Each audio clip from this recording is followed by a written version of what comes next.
Kumarites! This is Mami Loy with another mini vlog. For today's video, ito pa nga yung karugtong ng birthday ni Kyler. So yan, hello mga kumarites.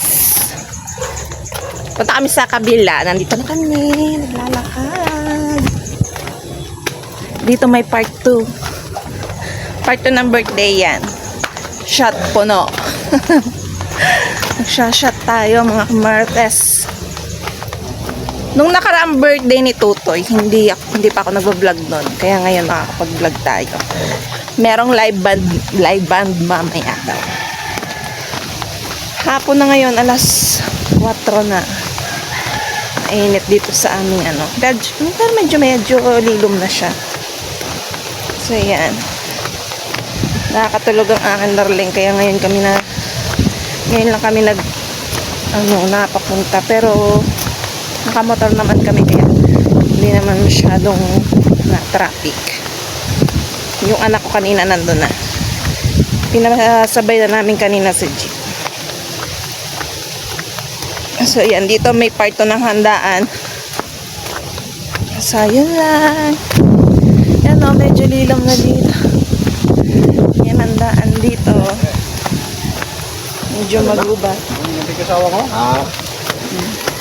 Malilom na dito, no? Malilom na dito, mga kumarites. Kasi hapon. So, ayan.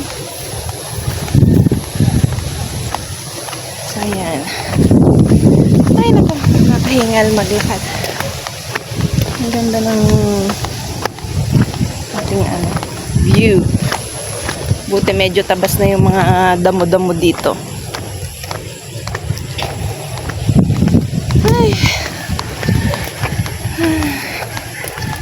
Tayo ay magsha-shot puno. Charis lang.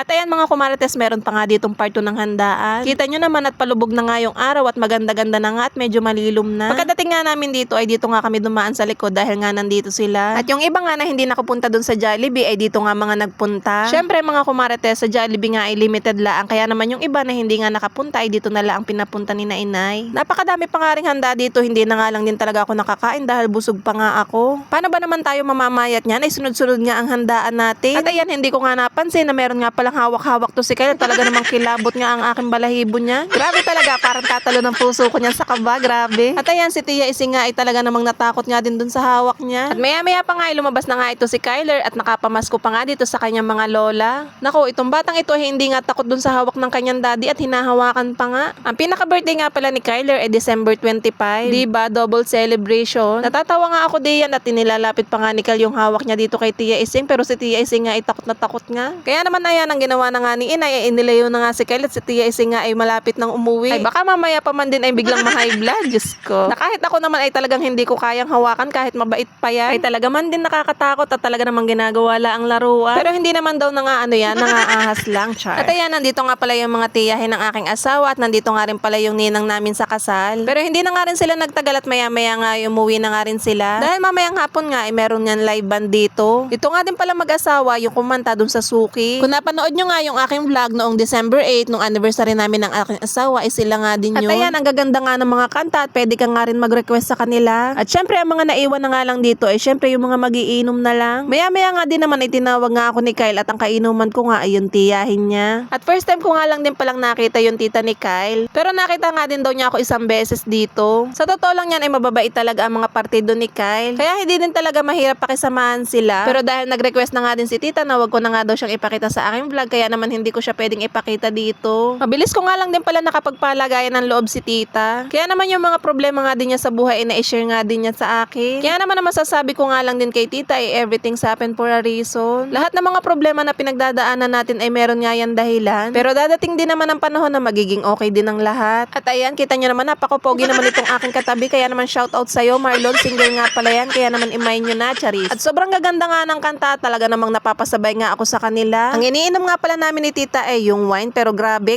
yung tama. Mataas din talaga yung alcohol level nito, kaya naman kahit wine lang ito ay talaga namang may tama rin. Ito nga pala yung iniinom namin na wine at yung isang bote ay naubos na nga namin. Nung una nga ay 3 pa kami nagiinom ni na tita, kasama nga yung isang tiyahe ni Kyle. Pero dahil hindi nga rin mainom yung isang tita ni Kyle, kaya naman kami na lang 2 ni tita yung natira. Padalawa na nga to at nakakalahati pa nga lang namin ni tita, pero medyo liyo na nga kami niyan. At ayan, maya pa nga ay si Kyle na nga ang kumanta. Pwede naman din kasi mag-request at pwede ka rin naman na ikaw ang kumanta. At pagkatapos nga ni Kyle kumanta, ay si tita naman yung kumanta, hindi ko na nga lang ipinakita dito. At ayan, shoutout nga pala kay Paring Bong, at talaga namang ngayon napasama na nga siya sa vlog ko. At shoutout nga din pala sa tiyuhin ng aking asawa at sa tito ni Kyle. Ang sabi ko nga ay mag-hi naman sila sa vlog ko para naman sila'y makasama at makita rin. At ayan, medyo lasing na nga rin yung mga yan at ako nga ay medyo lasing na rin. At nakaramdam nga ako ng pag-ihi at pagpasok ko nga dito sa loob ay tulog na nga itong batuta. Maigi nga at tulog at napagpupog ko nga ng halik sa pisngi at napaka-cute naman kasi. At ayan, shoutout nga pala sa ating mga magiinom for today's video, Charis. At akala ko nga tulog na yung bata at ayan, nagising na nga. Akala ko nga kanina ay tulog na, yung pala ay idlip lang ang ginawa. At ayan, itong si Kyle nga ay medyo lasing na at kita nyo naman mamaya ay magsasayaw na nga yan. O diba, alam nyo na kung kanino nagmana si Kyler kundi sa kanyang daddy. At nung medyo liyo na nga kami ni tita ay nagyaya na nga si tita na magkape. At nauwi na lang din talaga sa kwentuhan yung aming pag-iinom. At nung wala na nga mga nag-inom sa labas ay ayan, dito na nga kami nakatulog kina inay at hindi na nga kami nakauwi. Alas 5 na nga ito ng umaga at nagising nga ako. At nung nagising nga ako ay talaga namang masakit sa ulo. Umihi nga pala yung aking asawa kaya nga pala ako nagising. Hindi naman ako araw-araw mga kumarites nagiinom, pag may okasyon lang. Medyo maaga pa nga niyan at mga 6:30 nga kami aalis. Dahil itong asawa ko nga ay may trabaho pa. 6:30 na nga niyan kaya naman nagready na nga ako at itong aking anak nga ay tulog pa.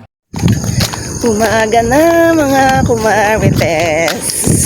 Ano? Chay? Uuwi na kami. Liyo pa. Liyo pa. Walang trabaho, tulog pa ako. Ang ganda ng sikat ng araw.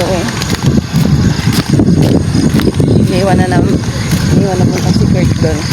My God, nakakaliyo. Mag-ano kami? Magpa-pares. Sarap magpares ha. Sakit sa ulo. At bago nga kami umuwi ay kumain nga muna kami ng pares dito sa may San Rafael. Kung wala nga trabaho ang aking asawa ay mamaya pa nga ang gising namin. Yun nga lang ay meron nga silang kailangan tapusin na trabaho kaya naman ayan wala tayong no choice. At masarap din talaga itong pares kapag hangover ka. At dahil kanin nga ito ay sigurado mamaya pa nga ang gutom natin. At pagka uwi nga sa bahay ay tutulog pa nga ulit ako. At yun lang naman mga kumarites ang kaganapan natin for today's video. See you po ulit sa aking mga susunod na mini vlog. Bye!